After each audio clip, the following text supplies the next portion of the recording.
அப்படியா? Hi hello. இங்கே பாருங்க, மழை வருது. எப்படி இருக்கு கிளைமேட்டு? சூப்பராக இருக்கு. லைவ் வீடியோ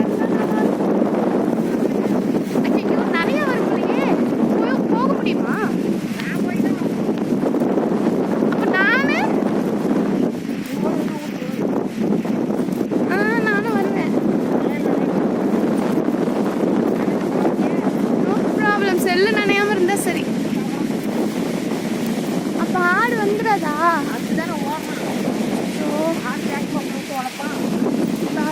சரியான மழை வரப்போகுது. பைத்தியம் முன்னாடியே வந்திருக்கலாமோ?